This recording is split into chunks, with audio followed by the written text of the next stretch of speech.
저는 오늘 본문의 말씀을 가지고 룻기에 나타난 하나님의 목적, 이런 제목으로 하나님 말씀을 증거하도록 하겠습니다.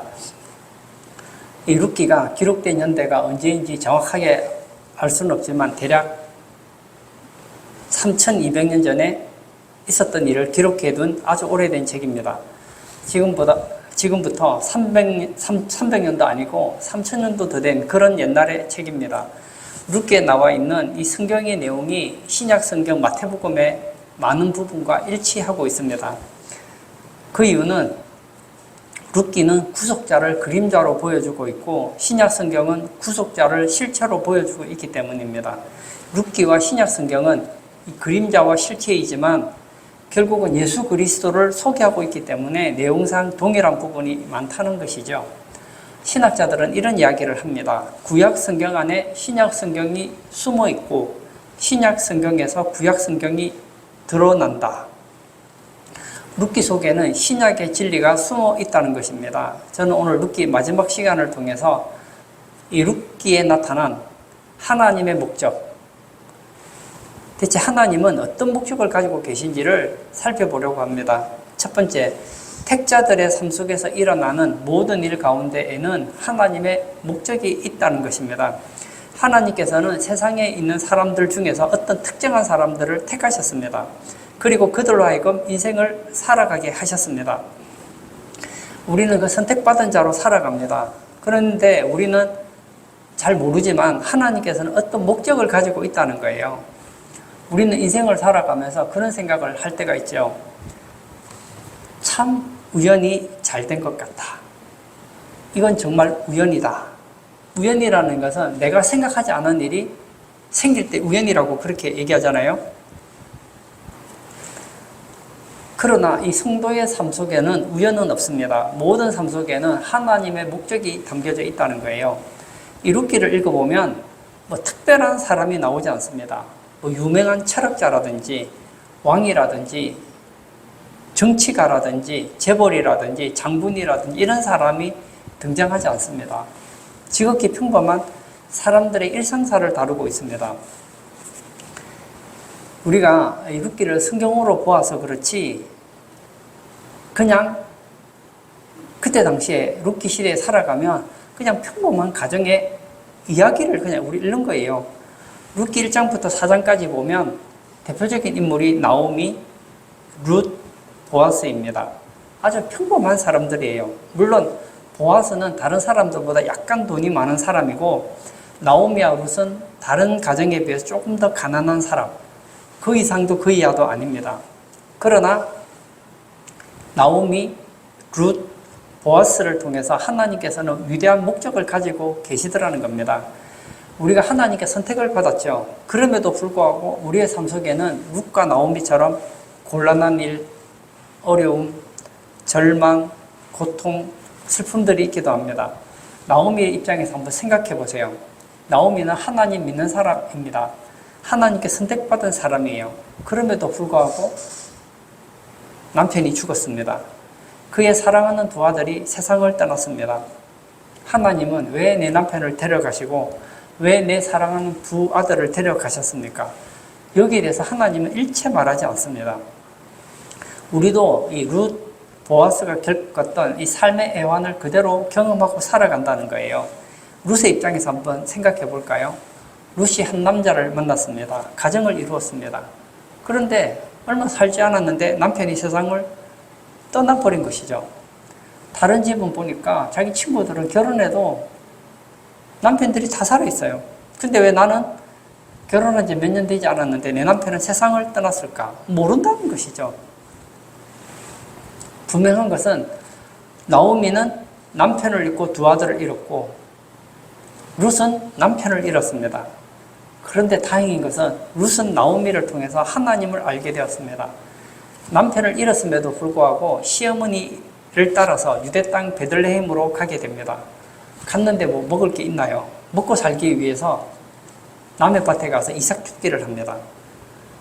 그런데 우연히 갔는데 그 밭의 주인이 누구냐면 보아스예요. 우연히 갔는데 그 밭의 주인은 엘리멜렉과 친척입니다. 나중에 보아스가 기업 무르기를 해주고 계대 결혼을 해줌으로 말미암아 룻이 결혼을 해서 아들을 낳게 됩니다. 그 아들이 바로 오벳이에요. 이 오벳의 계통을 통해서 누가 납니까? 바로 예수 그리스도가 태어나더라는 겁니다. 오늘 19절부터 22절을 제가 읽도록 하겠습니다.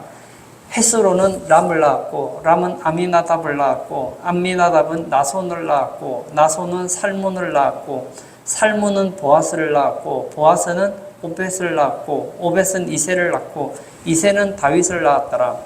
룻기의 것은 다윗을 낳은 것으로 나오고 있습니다. 이 마태복음 1장 5절과 6절에도 비슷한 말씀이 나옵니다. 제가 한번 읽어볼게요. 살문은 라합에게서 보아스를 낳고 보아스는 룻에게서 오벳을 낳고 오벳은 이새를 낳고 이새는 다윗 왕을 낳으니라. 다윗은 우리아의 아내에게서 솔로몬을 낳고. 여기 보면 다윗의 족보가 나오죠. 이 다윗의 족보 중에 제일 끝에 나오시는 분이 있습니다. 바로 예수 그리스도가 나타난다는 거예요. 평범한 모압 여인 룻. 생각해 보세요. 나는 모압 여자예요. 그러면 내가 누구랑 결혼해야 상식적으로 맞습니까? 내가 모압 여자면 모압 남자랑 결혼해야 되는데 어떤 이유인지는 모르겠지만 모압 남자들하고 결혼을 못했어요. 그리고 외국에서 온 유대 땅에서 온 외국인과 결혼을 했습니다. 남편이 죽었어요. 시아버지도 죽었어요. 그리고 너무너무 가난해졌습니다. 시어머니를 따라 유대 땅 베들레헴으로 갔습니다. 그리고 먹고 살기 위해서 이삭 죽기를 했어요. 그런데 몰랐는데 나중에 보니까 결과적으로 보니까 룻이 예수님의 계보에 들어가더라는 거예요. 그 룻의 아들 오벳을 통해서 그 계보를 통해서 예수님이 탄생하더라는 겁니다. 우리가 성탄절이 되면 예수님의 탄생을 축하합니다. 그런데 룻기의 입장에서 보자면 예수님의 탄생은 언제 예정된 겁니까? 대략 3200년 전에 평범한 산 가운데서 이루어졌다는 거예요. 룻이 시어머니와 먹고 살기 위해 이삭 죽기를 했는데 거기서 만난 남자와 결혼해서 태어난 그 아들 오벳을 통해서 예수님이 탄생하더라는 겁니다. 나는 평범하게 살았어요. 그런데 알고 봤더니 그게 평범한 게 아니더라는 거예요. 거기에는 하나님의 뜻이 있고 목적이 있더라는 겁니다. 우리는 인생을 살아가면서 이해가 되지 않을 때가 참 많습니다. 나오미처럼 인생에서 이해가 안 되는 게 많을 거예요. 나오미도 그럴 거예요. 나처럼 이렇게 복 없는 여자가 있을까? 남편 세상을 떠났어요. 아들들도 세상을 떠났어요. 얼마나 마음이 씁쓸하겠습니까? 룻도 그렇지 않겠습니까? 왜 다른 집은 괜찮은데 왜 우리 집만 이렇게 가난할까? 왜 내 남편만 세상을 떠났을까?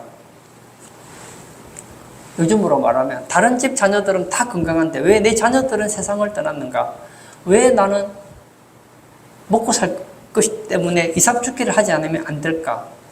그러나 여러분 한탄하지 마십시오. 여기 하나님의 목적이 있다는 거예요. 지금은 잘 몰라요. 왜 하나님께서 그런 어려운 가운데 우리를 내버려 두는지 잘 모릅니다. 그러나 지나놓고 보니까 알게 되죠. 아, 나오미와 룻의 그런 환경을 통해서 하나님께서는 나오미와 룻을 통해서 누구를 탄생시키기를 원하셨습니까? 예수님의 탄생을 목적으로 가지고 이끌어 가더라는 것이죠. 마태복음에 보면 이런 말씀이 있습니다. 참새 2마리가 한 아사리온에 팔리지 않느냐? 그러나 너희 아버지께서 허락하지 아니하시면 그 하나도 땅에 떨어지지 아니하리라. 이 하늘에 날아다니는 참새, 이 참새가 한 아사리온에 팔린대요. 근데 이 참새가 얼마나 보잘것없느냐면 한 마리에 팔리는 게 아니에요. 참새 한 마리가 한 아사리온이 안 팔려요. 2마리에 한 아사리온이에요. 그렇게 보잘것없는 참새도 그냥 떨어지는 게 아니랍니다. 하나님께서 허락하지 않으면 한 마리도 땅에 떨어지지 않는데요. 우리는 날마다의 삶을 소중하게 여겨야 됩니다. 왜냐하면 우리의 삶을 통해서 하나님께서 만드시고자 하는 목적이 있다는 거예요. 우리는 지금 잘 몰라요. 하지만 내가 날마다의 삶에 충실하게 살다 보면 그 삶을 통해서 하나님께서는 놀라운 일들을 이루신다는 거예요. 제가 좋아하는 로마서 8장 28절 말씀에 이런 말씀이 있습니다. 우리가 알거니와 하나님을 사랑하는 자 곧 그의 뜻대로 부르심을 입은 자들에게는 모든 것이 합력하여 선을 이루느니라. 우리는 몰라요. 우리는 때때로 실수도 합니다. 때때로 잘못하기도 합니다. 어떨 때는 하나님이 기뻐하는 삶을 살기도 합니다. 어떨 때는 사기를 당하기도 합니다. 신앙생활을 잘하기도 하고 못하기도 합니다. 우여곡절이 많아요.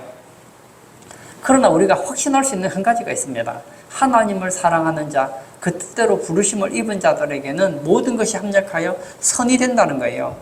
지금 내가 아프다는 것이 꼭 나쁜 것이 아닙니다. 내가 어려움 당한다는 것이 꼭 나쁜 것은 아닙니다. 지금 이해되지 않는 어려움이 있다고 해서 꼭 부정적인 것만은 아니라는 거예요. 요셉 이야기를 한번 해볼까요? 하나님께서는 아브라함의 후손을 통해서 큰 민족을 이루기를 원하셨습니다. 그런데 가나안 땅에 있어서는 좋은 민족이 되기 어려워요. 이 유일신 신앙을 가지기가 어렵단 말이에요. 이 가나안 땅은 온갖 잡신을 섬기는 그런 문화가 팽배했기 때문입니다.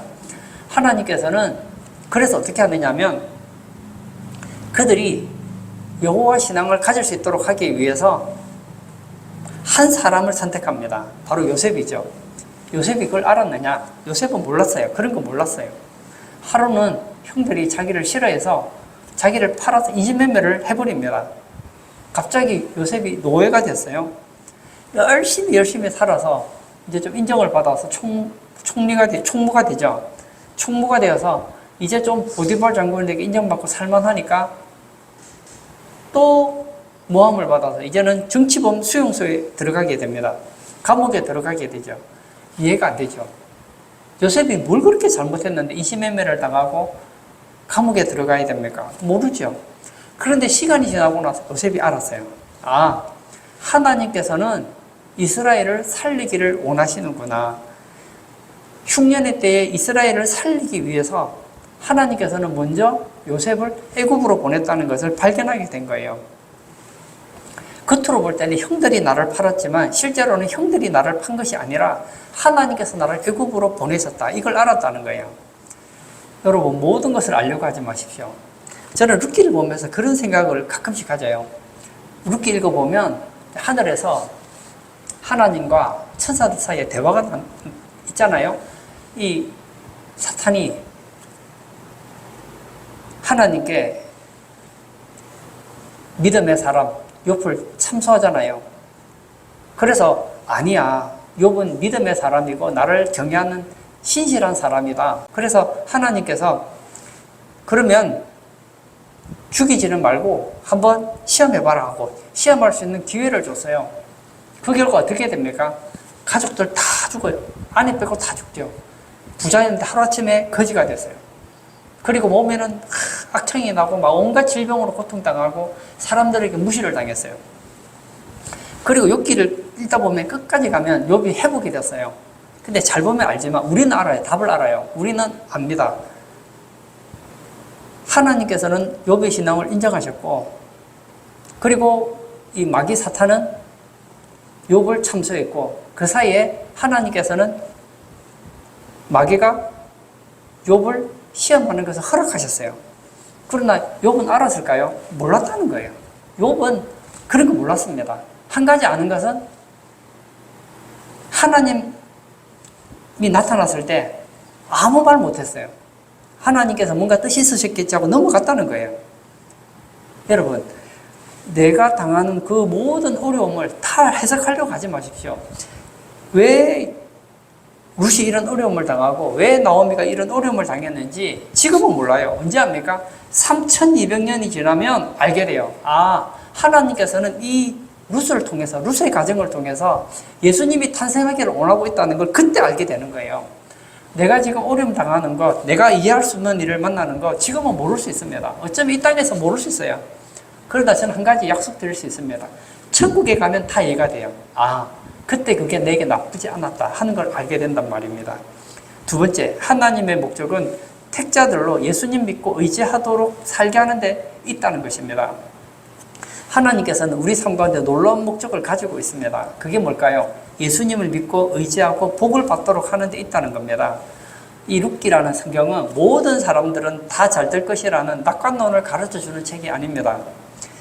하나님을 모르는 사람, 하나님의 목적을 모르는 많은 사람들의 인생은 허무하고 혼란 가운데 빠져 있습니다. 이 룻기는 근거 없는 낙관주의를 다루는 책이 아닙니다. 룻기는 하나님의 택한 백성을 향한 말씀입니다. 룻기는 하나님이 택한 백성은 하나님께서 책임지신다는 것을 보여준다는 거예요. 하나님이 택한 백성은 예수님 믿고 복을 받게 하시는 것이 하나님의 궁극적인 목적입니다. 하나님의 목적은 우리를 어디로 인도합니까? 예수 그리스도를 믿게 하는 대로 인도한다는 거예요. 자, 우리 룻기를 보면 알죠? 만약은 없지만 만약에 나오미가 잘 살았어요. 그러면 모압에서 유대 땅 베들레헴으로 갈 이유가 없잖아요. 룻이 왜 모압에서 유대 땅 베들레헴으로 오게 되었을까요? 오게 된 이유는 간단합니다.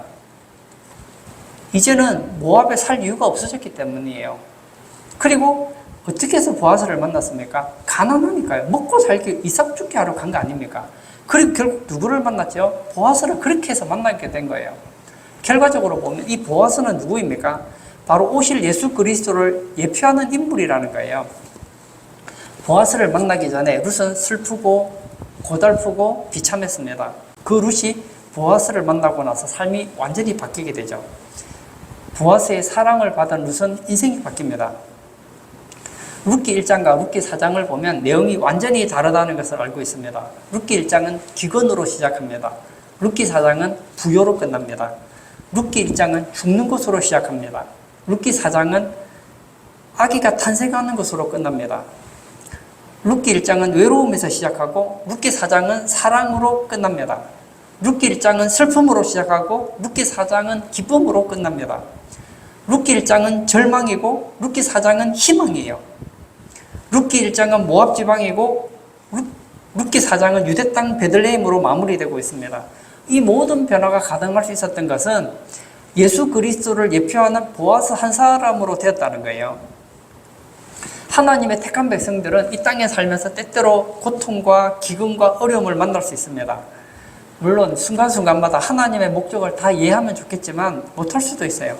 그러나 그 과정을 통해서 우리는 위대한 복을 경험하게 됩니다. 그게 뭐죠? 예수님을 믿게 되었다는 거예요. 내가 예수님 믿었다는 것, 이건 엄청난 복이라는 거예요. 예수님 믿고 우리 영생을 얻었잖아요. 예수님 믿으면 어떻습니까? 영적인 복을 받아요. 그리고 현세에서도 복을 받아요. 내가 예수님 믿었어요. 그러면 죄에서 구원을 받아요. 사망에서 생명으로 옮겼어요. 죄로 인한 슬픔이 가득한 인생에서 영원한 기쁨을 누리게 됩니다. 죄로 인하여서 심판받아야 될 영혼이 심판에서 면제되어 천국에 들어갑니다.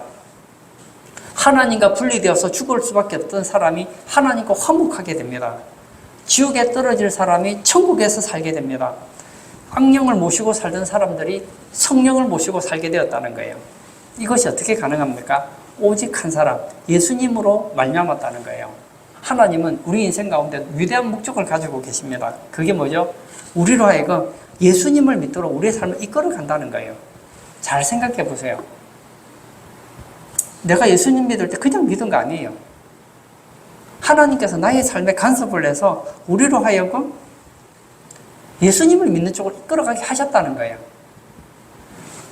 룻과 나오미를 보십시오. 룻의 인생을 보세요. 모압에서 유대 땅 베들레헴으로. 그리고 먹고 살려고 이삭 죽기를 했는데 거기서 누구를 만납니까? 그의 남편들 보아스를 만나잖아요. 예수님 믿는 사람은 이 땅 사는 것도 참 좋습니다. 그러나 더 좋은 게 있어요. 죽으면 더 좋아요. 제가 저도 인생을 많이 산 건 아니지만 인생을 살아보니까 제가 인생 살면서 내린 제 인생의 결론이에요. 인생은 별 게 없다는 걸 제가 알았어요. 인생은 별 거 없어요. 제가 나이 많으신 분들이 그런 얘기를 가끔씩 제게 하시더라고요. 제가 어릴 때 내가 인생을 살아보니까 인생은 별 거 없더라고. 맞아요. 제가 이 나이 살아보니까요. 진짜 인생 별 것 없더라고요. 물론 중간중간에 기쁨도 있고 하지만 이 땅은 슬픔이 많은 세상이에요. 걱정이 많고 불안이 가득한 세상이에요. 천국은 어떻습니까? 거기는 슬픔이 없잖아요. 눈물도 없고 애통하는 것이나 곡하는 것이나 우리가 힘들어야 될 만한 아무것도 없잖아요. 저는 예수님 믿고 좋은 것이 몇 가지가 있는데 그 중에 하나는 저는 죽는 것이 두렵지 않습니다. 누가 칼 들고 와서 저를 죽인다고 하면 저는 겁이 나요. 왜냐? 칼이 찔리면 아프니까. 물론 그건 두려워요. 그러나 내가 말하는 것은 죽고 난 이유가 두렵지 않다는 거예요. 우리 주변에 보면 잘난 사람, 똑똑한 사람들이 많죠. 그러나 그 사람들은 죽음을 두려워합니다. 왜 두려워하죠? 죽음 이유가 준비가 안 된 거예요. 죽고 나서 무슨 일이 일어날지를 모르는 거예요. 그런데 우리는 다릅니다. 예수 믿는 사람은 이 땅에 살아도 좋아요. 왜냐하면 이 땅에 살면 하나님의 은혜가 있고 하나님의 복을 주시고 위로해 주시고 인도해 주시고 하나님의 온갖 복들이 있기 때문에 좋아요. 죽으면 더 좋아요. 이 땅하고 비교도 안 되는 천국이 기다리고 있기 때문입니다. 예를 들어서 뭐 그러라는 건 아니에요. 내가 노숙자예요. 그래서 집이 없어요. 길거리에서 그냥 종이 박스 같은 거 해가지고 그렇게 내가 들어가 자고 있어요. 그러던 나에게 어느 날 나라에서 저를 불쌍히 여겼는지 좋은 그런 아파트 한 채를 공짜로 주는 거예요. 그러면 내가 너무 섭섭한 거예요. 이 좋은 터전을 두고 내가 어떻게 호텔로 갈 수 있을까? 그런 사람이 누가 있겠느냐고요. 이 땅에서 아무리 잘 산다고 하더라도 천국과 비교하면 아무것도 아니라니까요. 사실 이 땅에 있는 사람들은 불쌍한 사람들이에요. 이 땅에서 그의 인생이 끝나는 사람은 불쌍한 사람입니다. 여러분 이런 말이 있죠. 왜 사냐고 묻거든 웃지요. 왜 웃습니까? 모르니까 웃는 거예요. 어떤 한 사람이 젊은이에게 묻습니다. 열심히 살아요. 젊은이 왜 그렇게 열심히 사십니까? 취직하려고요. 취직원에서 뭐 하려고요? 결혼하려고요. 그래, 결혼하면 무엇을 하려고 합니까? 저 닮은 아들을 낳아야죠. 딸을 낳아야죠. 그리고 뭐 하시려고요? 자녀를 열심히 길러야죠. 자녀를 열심히 길러서 뭐 하려고요? 공부시켜야죠. 자녀를 열심히 공부시켜서 뭐 하려고요? 좋은 대학 보내야죠. 좋은 대학 보내서 뭐 하려고요? 취직시켜야죠. 똑같잖아요. 취직을 왜 합니까? 내 자식 취직시키려고 하는 거 아니에요. 이걸 줄이면 이거 간단하죠. 왜 삽니까? 돈 벌려고요. 돈 벌어서 뭐 하려고요? 부자 되려고요. 부자 돼서 뭐 하려고요? 잘 먹고 잘 살려고요. 잘 먹고 잘 살면 뭐 하려고요? 답이 없는 거예요. 저는 이 땅에서 잘 먹고 잘 사는 삶이 나쁘다는 거 아닙니다. 하나님 없는 인생, 그의 결론은 그게 끝이라는 거예요. 우리의 삶은 너무나 짧습니다. 그러므로 이 땅을 살아가면서 하나님께서는 우리에게 목적이 있습니다. 그 목적이 뭐죠? 예수님 믿고 예수님 만나고 예수님 안에서 복을 누리라는 거예요. 누가복음 2장 14절에 보면 지극히 높은 곳에서는 하나님께 영광이요 땅에서는 하나님이 기뻐하신 사람들 중에 평화로다 하니라. 땅에서는 하나님이 기뻐하신 사람들 중에 평화로다. 무슨 얘기입니까?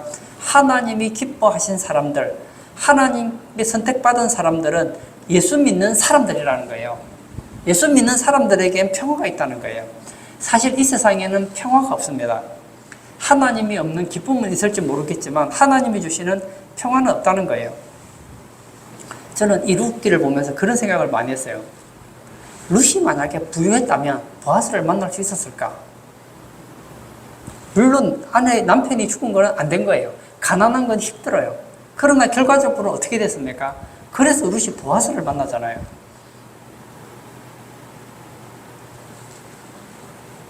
제가 예전에 온몸에 암이 퍼져서 병원에 입원했던 한 분과 제가 제 교구에 속해 있었기 때문에 제가 일주일에 한두 번씩 신방을 간 적이 있었어요. 이분이 삶의 애착이 보통 강한 분이 아니셨어요. 그리고 교회는 다니는데 제가 보니까 예수님을 안 믿는 것 같아요. 근데 왜 교회를 나왔느냐 하면 제가 섬기던 교회가 좀 어려우신 분들에게는 가끔씩 살도 주고 이러니까 뭐라도 도움을 받으려고 교회 나온 것 같아요. 어려우니까 소문을 들은 거예요. 저 교회 나가면 그래도 조금이라도 도움을 받을 수 있다. 지금 어려우니까. 그래서 교회를 나왔어요. 그게 나오니까 뭐 교회에서 조금씩의 도움을 받으면서 생활을 했는데 암이 퍼져가지고 병원에 입원한 거예요. 저거 그러더라고요. 목사님, 살고 싶어요. 저도 살려드리고 싶죠. 근데 내가 살려드릴 수 있나요? 근데 암이 점점 퍼져나가는 거예요. 너무너무 아프다고 해요. 그 혹, 알죠? 혹. 몸이, 만져보니까 몸이 뭐 울퉁불퉁한 거예요. 암이 너무 커지면 그게 혹처럼 울룩불룩해진대요. 그리고 병원에서 사형 선고를 듣게 됩니다. 앞으로 몇 달을 못 살 겁니다. 죽음을 준비하세요. 그 얘기를 들은 거예요. 저랑 같이 이제 신방을 갔던 신방대원들이 있었어요. 그분들이 이제 위로를 한다고 그랬던 것 같아요. 힘내세요. 하나님이 살려줄 테니까 걱정하지 말고 하나님 믿고 살려달라고 매달리라는 거예요. 내가 보니까 제가 믿음이 없는 건지 잘 모르겠는데 제가 볼 때는 꼭 죽을 것 같아요. 그래서 저는 산다 소리를 못 하겠더라고요. 저는 또 없는 소리는 잘 못 하거든요. 다른 분들은 막 하나님께서는 능력이 있으시기 때문에 살려줄 수 있다고 하는데 저는 제가 볼 때 죽을 것 같아요. 같이 가면 자꾸 산다고 그러는데 이분은 점점 죽어가는 거예요. 제가 갈 때마다 그분에게 예수님 얘기를 했어요. 복음을 전했어요. 그러던 어느 날 그분이 제게 그 말을 하는 거예요. 목사님, 감사합니다. 저는 이제 죽는 게 겁나지 않습니다. 저는 예수님을 믿거든요. 저는 오늘이라도 죽으면 천국 갈 확신이 있습니다. 저는 교회 도움받으러 왔지만 저는 암이 걸렸을 때 하나님이 살려주기를 원했지만 하나님께서 제 생명을 거두가실 것 같아요. 그러나 이 암 때문에 내가 예수님을 만났고 제가 구원을 받았습니다. 목사님 걱정하지 마세요. 저는 이제 천국에서 살 수 있다는 확신이 들었습니다. 그리고 며칠 있다가 세상을 떠났어요. 갔는데 그 성도님을 통해서 그 얘기를 들었어요. 이분이 돌아가시기 전에 이제 담당 의사가 있잖아요. 담당 의사가 와서 치료할 때 의사에게 그런 얘기를 했다는 거예요. 선생님, 아무래도 저는 이제 세상을 떠날 때가 된 것 같아요. 의사도 알죠. 암이 다 퍼졌으니까 오늘 내일 하니까. 그렇지만 저는 너무 기쁩니다. 죽는데 기쁘대요. 뭐가 그렇게 기쁩니까? 저는 예수님 믿고 천국을 가게 됐거든요. 의사 선생님, 예수님 믿으세요? 지금 죽으면 천국 갈 확신이 있으세요? 저는 예수님 믿어서 천국 갈 확신이 있어요. 의사 선생님도 예수님 믿고 저랑 같이 천국 가요. 그게 그의 마지막 유언이었어요. 맞습니다. 제 인간적으로는 생각으로는 그분이 참 사람이 좋으셨거든요. 그런데 살다가 이혼을 했어요. 그리고 하는 일마다 안 돼서 너무너무 어려워서 진짜 어렵게 살면서 주변의 지인들의 소개로 교회를 다니게 되었어요. 교회 다닌 지도 얼마 되지 않아서 이제 암이 다 퍼져서 죽게 되었습니다. 하나님께 살려달라고 했는데 하나님 살려주지 않았어요. 결국은 암으로 죽게 되었어요. 그러나 거기서 그분은 예수님을 만났어요. 그분은 성공한 거예요. 왜냐하면 예수님을 알았거든요. 예수님을 만났거든요. 하나님의 목적은 우리에 대한 소원이 많아요. 그러나 딱 한 가지만 뽑으라고 하면 예수님 믿고 예수님 의지하고 복 받으라는 거예요. 세 번째, 하나님의 목적은 자격 없는 자에게 은혜를 주시려는 것입니다. 하나님의 이 목적은 우리에게 은혜로 주어집니다. 은혜라는 것은 자격 없는 자에게, 예상치 못한 자에게 주어지는 것입니다. 룻은 누구입니까? 모압 여자예요. 이방 여인입니다. 하나님의 언약에서 제외된 여인입니다. 그런 이 룻이 어떻게 해서 오벳을 낳고 예수 그리스도의 계보에 올라갈 수 있었을까요? 룻이 한 게 뭐가 있죠? 아무것도 없습니다. 이걸 뭐라고 그러죠? 하나님의 은혜라고 합니다. 하나님께서는 룻을 예수님의 족보에 넣으셨습니다. 이유가 뭘까요? 없다는 거예요. 저는 내가 예수님 믿은 거 한번 생각해봐요. 내가 구원받은 거. 내가 뭐가 그리 잘났나? 저도 어릴 때 착하다는 소리를 많이 듣고 살았지만 제가 저를 볼 때 저보다 더 착한 사람들도 주변에 많더라고요. 만약에 착해야 된다면 제 친구 중에도 예수는 안 믿었지만 저보다 더 착한 친구가 있었거든요. 저도 나름 법 없이 살았지만 그 친구는 저보다 더 착했어요. 근데 그 친구는 예수를 안 믿더라고요. 만약에 예수 믿어야 되면 나보다는 그 친구가 믿어야 될 것 같아요. 여러분, 예수 안 믿어도요, 저보다 착한 사람 얼마든지 있습니다. 만약 예수 믿어야 되면 나보다는 아마 소크라테스가 예수님 믿어야 되지 않을까 싶어요. 그리고 능력 있는 사람이 예수님 믿는다면, 똑똑한 사람이 예수님 믿는다면 저보다 똑똑한 사람들이 얼마든지 있습니다. 저 학교 다니면서 저는 반에서 1등 해본 적도 없고 장학금 받아본 적도 없어요. 저보다 공부 잘하는 친구들도 많았고 똑똑한 친구들도 많았어요. 그러나 저보다 똑똑한 사람 중에서 안 믿는 사람들이 많았어요. 제가 모 대학원에 다닐 때 이 대학원 학생들이 참 착하고 똑똑하더라고요. 그리고 예수님 얘기를 해도 얘기가 돼요. 그런데 예수님은 안 믿어요. 안 믿어.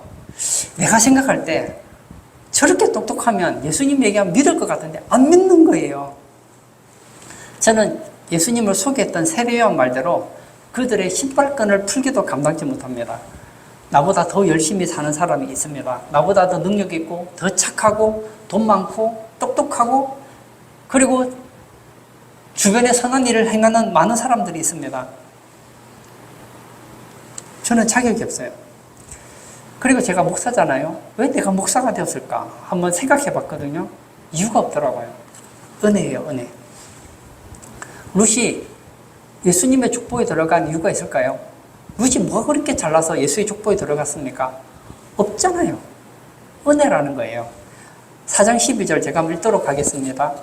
여호와께서 이 젊은 여자로 말미암아 내게 상속자를 주사 내 집이 다말이 유다에게 낳아준 베레스의 집과 같게 하시기를 원하노라 하니라. 이 젊은 여자로 말미암아 룻을 말하죠. 내게 상속자를 주사 내 집이 다말이 유다에게 낳아준 베레스의 집과 같게 하시기를 원하노라. 이 지금 계보에 보면 이 유다의 계보에 유다와 다말에게서 낳은 아들이 누구냐면 바로 베레스예요. 이 창세기 38장에 보면 야곱에게는 12명의 아들이 있었습니다. 근데 네 번째 아들이 바로 유다였어요. 이 유다가 결혼을 해서 아들을 셋을 낳죠. 엘, 오난, 셀라. 엘과 오난은 그래도 장성했는데 아직 셀라는 아직 어려요. 그런데 엘이 나이가 들어서 이 다말이라는 처녀와 결혼을 합니다. 그런데 무슨 죄를 지었는지는 모르겠지만 하나님이 보셔서 괘씸했는지 엘을 죽입니다. 이스라엘은 계대 결혼이 있다잖아요. 엘이 다말과 결혼해서 아들을 낳아야 되는데 아들을 낳기 전에 죽어버렸어요. 그러니까 유다가 둘째 아들 오난과 다말이 결혼을 하게 합니다. 결혼을 했는데 이 오난이 어떻게 합니까? 결혼을 해서 관계를 가지면 아기를 가져야 되는데 아들을 갖지 않으려고 하나님 앞에서 또 죄를 저지릅니다. 그래서 어떻게 하죠? 하나님이 또 죽여요. 이제는 셋째 셀라가 남아 있습니다. 유다가 보니까 이거 장난이 아니에요. 이 며느리가 아들 잡아먹는 여자네. 결혼만 하면 아들이 죽는 거예요. 아니죠. 다말 때문이 아닙니다. 유다의 아들들이 하나님 앞에서 죄를 지었기 때문에 죽었는데 유다가 생각할 때는 이 며느리 때문에 자기 아들이 죽는다고 생각했습니다. 그래서 너는 친정집에 가 있거라. 지금 셋째는 어리니까 나중에 크면 그때 결혼을 시켜주마. 그리고 지났어요. 이제 세월이 지났어요. 이제 셀라가 결혼해도 될 만큼 나이가 됐는데 유다가 결혼을 안 시켜주는 거예요. 아들 하나 남았는데 이 아들까지 죽으면 안 되잖아요. 그런 어느 날 이 양털을 깎는 철이 되어서 유다가 며느리 친정 동네인 딥나에 가게 됩니다. 근데 왜 그랬는지는 모르겠지만 그때 유다의 아내가 세상을 떠난 상태였어요. 혼자 살고 있었어요. 그리고 유다가 그런 실수를 하는 사람이 아닌데 딴 동네에 가서 그랬는지는 모르겠는데 거기서 바람을 피우게 됩니다. 딥나에 갔는데 한 동네에 이 창녀가 앉아 있는 게 아니겠습니까? 아내도 없고 그리고 동네도 다른 동네 가서 그랬는지는 모르겠지만 그 창녀와 관계를 가지고 싶어 한 거예요. 그래서 창녀에게 들어가려고 하니까 이 창녀가 지팡이와 끈과 도장을 요구합니다. 그래서 지팡이와 끈과 도장을 주고 동침을 해요. 근데 나중에 알고 봤더니 그 여자가 누구죠? 자기 며느리 다말이었던 거예요. 이 다말이 아기를 가져야 되는데 시아버지가 아들을 주지 않으니까 요즘 같으면 다른 남자랑 결혼해도 되겠지만 그때 당시에는 그렇게 결혼하는 게 아니거든요. 그래서 자식을 주지 않으니까 시아버지와 관계를 가져서 아기를 가지게 됩니다. 단 하루 보냈는데 아기를 가지고 임신을 한 거예요. 그리고 나중에 닥칠 위험을 피하기 위해서 돈을 받지 않아요. 돈 받으면 죽잖아요. 지팡이와 끈과 도장을 간직합니다. 시간이 지났습니다. 이 유다에게 소문이 들려오는 거예요. 며느리 다말이 임신을 했다는 거예요. 임신했다는 게 뭐죠? 바람 피웠다는 거 아니겠습니까? 그래서 시아버지가 며느리 다말을 데려오게 합니다. 그리고 어떻게 하죠? 불태워 죽이려고 합니다. 저 남의 애를 가진 저 다말을 불태워 죽여라 하거든요. 무시무시한 시아버지예요. 그때 다말이 어떻게 합니까? 창세기 38장 25절에 보면 여인이 끌려나갈 때에 사람을 보내어 시아버지에게 이르되 이 물건 임자로 말미암아 임신하였나이다. 청하건대 보소서. 이 도장과 그 끈과 지팡이가 누구의 것이니까 한지라. 그때 유다가 알아요. 아, 내가 그때 관계를 가졌던 그 창녀가 아니고 며느리구나. 나는 불타오르는 정욕을 풀기 위해서 했지만 다말은 아이를 갖기 위해서 내가 아들을 주지 않으니까 나와 관계를 가졌구나. 그래서 난 아들이 누구라고요? 바로 베데스라는 거예요. 바로 이렇게 되기를 원한다는 겁니다. 마치 다말이 시아버지와 관계를 가져서 아들을 가졌잖아요. 이 다말의 마음속에는 아들을 갖고 싶어하는 그 마음이 있었어요. 그리고 하나님께서는 다말에게 아들을 주셨어요. 마찬가지로 하나님께서 지금 룻을 통해서 그렇게 자녀를 주기를 원한다는 거예요. 사실 우리가 세상적인 눈으로 볼 때 이 다말, 예수님의 족보에 들어갈 자격 없습니다. 살몬의 아들 기생 라합, 예수님의 족보에 들어갈 자격 없어요. 오늘 본문에 나오는 룻, 모압 여인은 예수님의 족보에 들어갈 자격이 없습니다. 그런데 다 들어갔잖아요. 이게 뭐라고요? 은혜라는 겁니다. 자격이 없지만 하나님께서 은혜로 주셨다는 거예요. 룻기 4장 14절과 15절도 제가 읽겠습니다. 여인들이 나오미에게 이르되 찬송할지로다. 여호와께서 오늘 내게 기업 물을 자가 없게 하지 아니하셨도다. 이 아이의 이름이 이스라엘 중에 유명하게 되기를 원하노라. 이는 내 생명의 회복자이며 내 노년의 복양자라. 곧 너를 사랑하며 7 아들보다 귀한 내 며느리가 낳은 자로다. 이 여인들이 손자 오벳을 안고 있는 나오미를 보고 어떻게 합니까? 칭찬을 하는 거예요.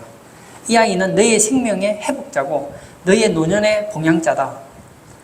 너를 사랑하며 7보다 귀한 내 며느리가 낳은 자다 하고 칭찬을 하잖아요. 결론을 짓고자 합니다. 저는 룻기를 마무리 지으면서 룻과 보아스의 관계를 가지고 성경을 정리하려고 합니다.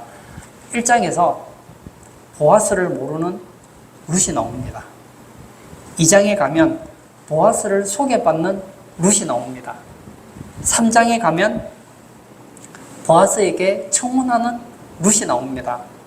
4장에 가면 보아스와 결혼해서 행복을 누리는 룻.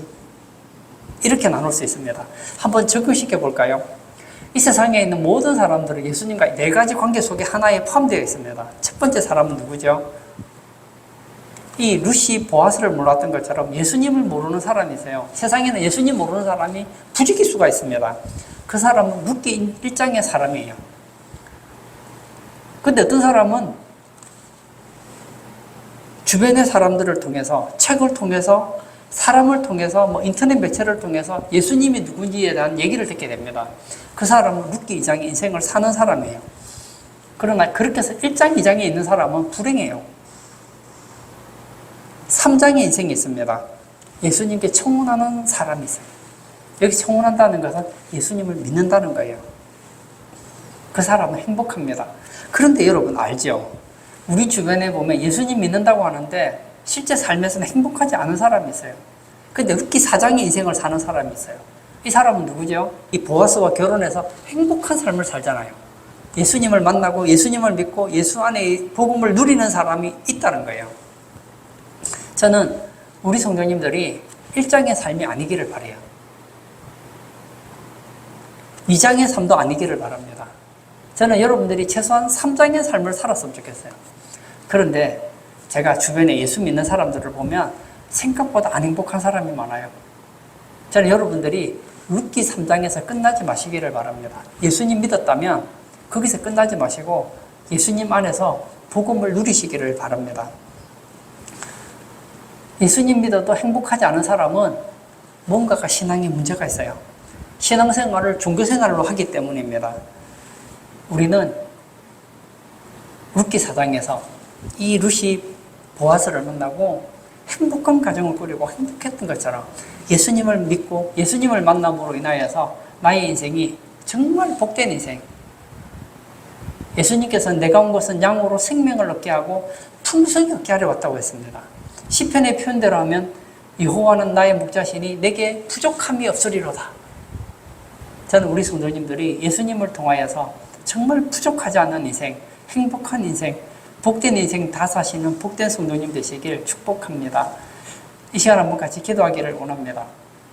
저는 지금까지 룻기 1장에서 4장까지 룻의 이야기를 했습니다. 룻 이야기를 했지만 사실 룻기의 주인공은 룻이 아니에요. 보아스입니다. 나의 인생의 주인공은 내가 아니에요. 세상 사람들은 나의 인생은 나의 것이라고 말하지만 룻기의 주인공은 룻이 아니에요. 보아스예요. 마찬가지로 나의 인생의 주인은 내가 아니라 예수님입니다. 예수님을 믿고 예수님을 의지하고 예수님께 순종하며 살아가는 사람은 참으로 복된 인생을 살아갑니다. 이 시간 기도할 때 예수님, 나의 인생이 내 것이 아니라 주님의 인생이라는 것을 깨닫고 주 안에서 참된 복음을 누리는 날마다의 삶이 되게 해달라고 기도하시고 자유롭게 개인 기도하도록 하겠습니다.